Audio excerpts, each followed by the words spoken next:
നീ നൽകുന്ന വേദനിപ്പിക്കുന്ന അപ്രതീക്ഷിതമായ പരീക്ഷണ ശിക്ഷയിൽ നിന്ന് നീ ഞങ്ങളെ കാക്കണം റബ്ബേ.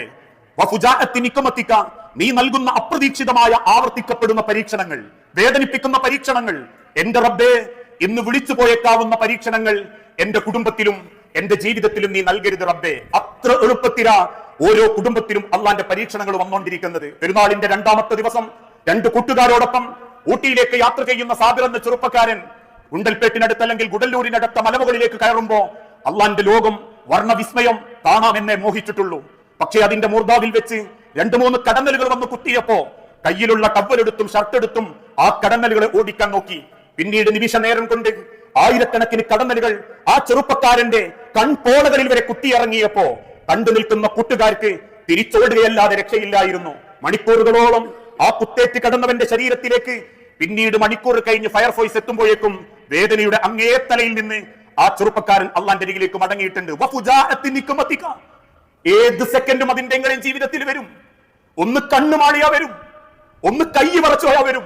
അതുകൊണ്ട് റബ്ബിനോട് ചോദിച്ചോണ്ടിരിക്കണം, പടച്ചോനെ, നീ അനുഭവിപ്പിക്കുന്ന അപ്രതീക്ഷിതമായ ശിക്ഷ പരീക്ഷണങ്ങളിൽ നിന്ന്, പ്രയാസത്തിൽ നിന്ന് നീ ഞങ്ങളെ കാത്തുകൊള്ളണേ റബ്ബേ. ഇത് നിരന്തരം ഒരു വിശ്വാസിന്റെ ജീവിതത്തിൽ ഓരോ സെക്കൻഡും പ്രാർത്ഥിക്കേണ്ടതാ. അല്ലാഹുമ്മ ഇന്നി അഊദു ബിക മിൻ സവാലി നിഅമതിക വതഹവ്വുലി ആഫിയതിക വഫുജാഅതി നിഖമതിക വജമീഇ സഖ്തിക. ഈ പ്രാർത്ഥന ഇന്നും ചൊല്ലാനോ അതിന്റെ അർത്ഥം പോലും അറിയാനോ പറ്റാതെ അല്ലാഹ് തരാത്തതിന്റെ പിന്നാലെ ആർത്തി പിടിച്ചോടുമ്പോ പടച്ചോൻ തന്നതിൽ നിന്ന് ഒരംശം അള്ളാഹ് എടുത്തു കളഞ്ഞാൽ, എത്രയേറെ ഉലമാക്കൾ പറയുന്നുണ്ട്, ദഹിപ്പിക്കുന്ന ചെറുകുടലിന്റെ ഉള്ളിലെ ഒരു രോമം പോലെ ദഹനത്തിന് വേണ്ടി സഹായിക്കുന്ന ഒരു രോമത്തിന്റെ അത്ര വലുപ്പത്തിലുള്ള ഒരു ചെറിയ സുഷിരത്തിന്റെ രോമഗുണം അള്ളാഹ് എടുത്തു കളഞ്ഞാൽ അതോടെ ആ രാവെന്നല്ല, ആ വേദനയിൽ നിന്ന് അവന് പിന്നീട് മുക്തമാകണമെങ്കിൽ ഒരുപാട് സങ്കടങ്ങൾ സഹിക്കേണ്ടി വരും. അതോരോന്നും പടച്ചോൻ നമുക്ക് നിയമത്തായിട്ട് നൽകുന്നുണ്ടെങ്കിൽ, ആരോഗ്യമായിട്ടും ഇബാദത്ത് ചെയ്യാനുള്ള ജീവിതത്തിന്റെ ചിട്ടകളായിട്ടും അപ്രതീക്ഷിതമായ പ്രയാസങ്ങളൊന്നും ഇല്ലാതെയൊക്കെ അള്ളാഹ് നമ്മളങ്ങനെ പരിപാലിച്ചു കൊണ്ടുപോകുമ്പോ അത് നമ്മളെ ഇനിയും ദുനിയാവ് വാരിപ്പിടിക്കാൻ വേണ്ടി പടച്ചോൻ ഒരുക്കല്ല.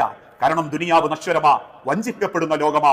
ഒരിക്കലും നശിക്കാത്തൊരു ലോകത്തേക്ക് ദുനിയാവിൽ അള്ളാഹ് തന്ന നിയമത്തുകളിലൂടെ അള്ളാന്റെ ആ സ്വർഗം കാണാൻ വേണ്ടി അള്ളാഹ് നൽകുന്നതാ ഓരോ നിയമത്തുകളും അനുഗ്രഹങ്ങളും. അത് നീങ്ങിപ്പോകാതെ അള്ളാഹുവിന്റെ അരികിലേക്ക് ചേർന്നു നിന്ന് ജീവിക്കാൻ